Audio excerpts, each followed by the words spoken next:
Alright guys, TacticalRabbit here again, and last night FaZe Clan announced the final member on their roster. Of course it's 5v5 now. They're adding Methodz to the 4-man squad from the World War II season. Zuma, Attach, Replays and Priester, of course. So Methodz is coming into the team. He's coming from OpTic Gaming. He's actually coming back to the team. That's why I say reacquire here, because he was on FaZe Clan way back in the day, before Priester and Attach had even been born, it seems. So if we look at Methodz on Call of Duty Gamepedia, you can see back in the Black Ops 2 days, he was on FaZe for a little bit, come top 6 at an event, and then he went back on FaZe for a few events in the Ghost season as well. You see, he was with Replays in both of these situations. So both players are being reunited on this team, and you know, Jesus, this is the ultimate good vibes squad. Like, if you're an OpTic fan, as I'm sure a lot of you guys are, I don't think there's that many of you that didn't like having Zinni or Methodz on your team. He did the content, he was pretty, you know, he's a funny guy overall on Twitter, and I'm glad to see him land on a good team, because this team can truly compete. FaZe Clan was a team that I always seemed to underrate a little bit last season. I'm not quite sure why, but with Methodz on the team now, he was arguably one of the best assault rifles in World War II. As I'll talk about, he definitely has a different style to a lot of the other ARs that are considered better over multiple games, but maybe Black Ops 4 will equally well suit his playstyle as World War II did. So we'll have to see how things play out. In a 5v5 setting, I think having a really slow assault rifle like Methodz could be great. So, like if you enjoy, subscribe if you're new, and let's discuss the team. So, of course, OpTic get rid of Methodz. They bring on Dashi to the squad. Dashi, you know, a young talent, guess a more versatile player to some extent because he can do the sniping as well. But let's have a look at the stats from last year. CompCodStats.com if you want to see all this stuff on their website. Methodz actually tops the chart in respawn. Now, if you watch this guy play, he definitely plays a different style to his counterparts in Slasher, Dashi. Octane, somewhat similar, and that's why I think OpTic really struggled in that Methodz and Octane played such a similar style, and Methodz really struggles to pick up the pace. Even though he was talking about using an SMG, he still plays way too slow for what's really required of him in that role on the OpTic Gaming team. On this squad, he has no worries at all. Like, the SMG bases are covered. Pretty much, Zuma and Methodz are the only players who are, like, locked in for their role. Replays, of course, was the main AR in this last year, and Attach and Priester have done it all. They both flex. They went back and forth between main AR using an SMG as well. So Replays, Attach and Priester can basically do whatever. Zuma's going to be leading the line as the SMG. You know what this guy can do. He just challenges crazy gunfights that, you know, he has no business winning. He usually wins a lot of them due to his gun skill. And that sort of player on a team might be super important in Black Ops 4. Traditionally, teams kind of want to have their SMG players not be too far ahead of their guys at the back line. But on this team, Zuma is going to be far and away ahead of Methodz. But we don't know yet how the Black Ops 4 playstyle is going to work. Do you require a really slow assault rifle to hold down a lane? Because Zinni has a fantastic shot, like really crispy aim. He'll just post up and gun down 3 of you, no problem at all. It's interesting to see where Replays will go, because of course, he was the assault rifle player for this team in the last season. He's a fantastic player in his own right, but he will admit himself he doesn't have the gun skill to compete with the top guys. The Methodz, the Slasher, Dashi, the Octane, pretty much the top guys on his list, 6, 7 of these players.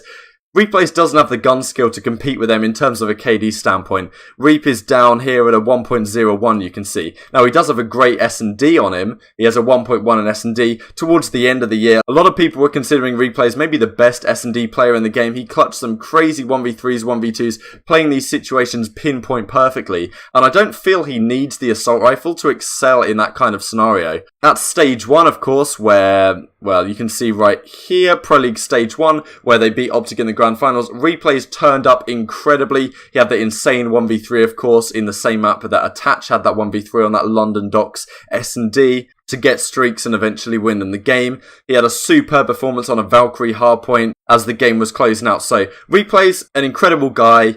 He's super clutch player, but he doesn't really have the gun skill to be in that main assault rifle role. I think the teammates around him are phenomenal. Zuma, of course, doesn't even really need talking about. Attach, we know how good this guy's been. A world champion with Replays back in the Advanced Warfare days. And Priester has proved his worth as maybe the best flex in the game at times throughout the start of the year. Priester could have been considered the best person to use both roles. Gunless probably took that title a couple of months down the line, but Priester certainly an exceptional player. He can do it all with any weapon.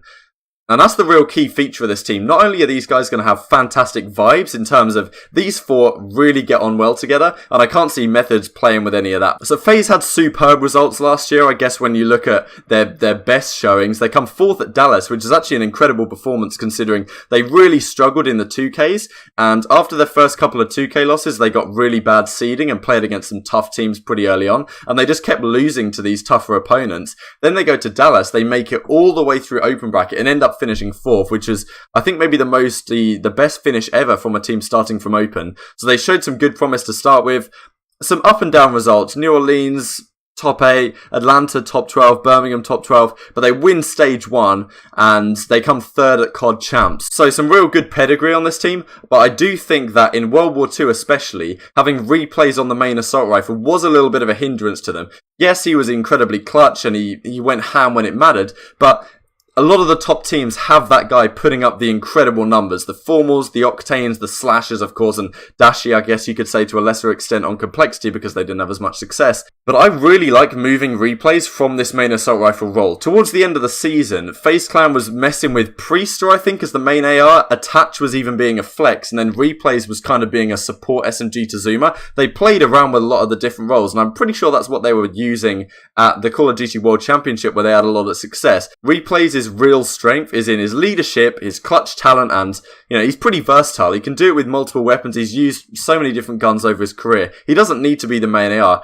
Bringing in Methodz makes so much sense in this regard. This team, of course, is so flexible that bringing in basically anyone would have been a good pickup. Abizi was rumoured as well, and then Replays and Priester, I guess, would have been the main assault rifles. As I'm assuming there's going to be 2 ARs kind of used in Black Ops 4, maybe 1 on some maps, 4 SMGs. Depends how it's going to work out, but I definitely don't see more ARs being used than SMGs unless it's some sort of S&D defense setup where you think it might work out better. So Methodz being the AR really makes sense. You know he's going to have a fantastic shot. He's going to put up a 1.1, 1.2 KD. And the other guys are going to have free reign to pretty much do what they like. Methodz is going to be looking over the boys from behind. And his role in a 5v5 setting may be even more important and maybe even more impactful. Someone like Zuma who's willing to fly out first and bait for the rest of his team, even if he's going to drop like a 0.7, 0.8. That kind of role might be completely necessary in Black Ops 4. It's yet to be seen, and this team is incredibly versatile in all facets. If it works out where they need more assault rifles, then okay, Zinni's still going to be a pretty slow, people call him the sloth AR, right? If it's more AR heavy, then that's fine. Zinni can be a bit slower. Replays can maybe join him on the AR. Priester, of course, can do that role as well. And it's not like these guys are going to have any problems in terms of communication or anything like that. Replays knows how to control a team. The other 3 guys get along with him super well. There's a lot of teams that are being formed where chemistry issues are certainly on the table. Of all the teams that have formed, this is the one I think it's least likely to happen in. The initial 4 have talked about how well they got on and of Methodz playing with Replays before. It just makes so much sense that this is the resolution we're seeing. So how far can this team go? As I said, last season I kind of underestimated these guys for a lot of the time. They ended up pretty inconsistent, but occasionally they'd have a fantastic run and they'd look almost unstoppable for a little bit. That grand finals against OpTic Gaming at Stage 1 playoffs, if you haven't seen it, is an absolute must-watch. A 10-mapper where it goes all the way down to the wire and FaZe clutch up, as that's a big part of their character, you could say, as a team. Of course, there's so many other super teams out there. 100 Thieves, OpTic Gaming, probably the big 2 that are being talked about. Splice is, I guess, on the fringe. We also have to talk about E-United and Luminosity. They're going to have teams coming back into the fray. Haven't been officially announced yet, but pretty heavily rumoured. And then who could forget about Envy, the current world champions, bringing in Hook alongside those guys. It's so tough to do power rankings right now. I'd be interested to hear where you think these guys slot in. If you're a diehard FaZe fan, you might say they're up there at number 1, but I guess I do have some worries that Zinni's playstyle won't perfectly translate into the new game. I'm glad he's found a very competent team that has good chances of success, but it does make sense that the other teams have picked up, I guess, more proven assault rifles. If we look through Methodz' career, let's just look at the offline results for a second. So, this year they won Atlanta, of course, on Rise Nation. I failed to touch on that so far. He won an event this year, and from there it pretty much went downhill, and after he joined OpTic, it was a really torrid time for that team, especially at Call of Duty Champs. Decent result when he went to TK as well. But earlier in his career, Infinite Warfare, he had a pretty shocking time of things. He teamed with Replays actually on the Echo Fox team towards the end of the year, which I didn't notice. So another reason why these guys are going to get on incredibly well, more than likely. His career's been pretty damn tough, as you can see by these results here. From pretty much at the start, he had some success, and then early this year, he had some success. So it makes sense why some of the top teams aren't so willing to pick this guy up. But FaZe have given him a chance, and he was really phenomenal last year. You just have to hope as a FaZe fan that he keeps up the incredible performance he showed in World War II, and the other guys don't fall off at all. So, like if you enjoyed, subscribe if you're new, and I'd be interested to hear your thoughts. How many titles are these guys going to win? Put it that way. As I say, if you're a diehard FaZe fan, maybe you say 2.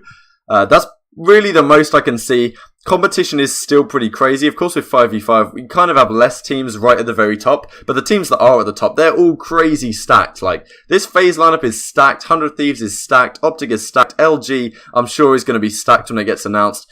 E-United as well is going to be up there, Splice, Red Reserve, of course, I failed to mention, Envious. So many teams competing right at the very top this year. Where does FaZe slot in? I'm going to say something like 4th for now, but again, as I said in the past, I tend to underestimate these guys.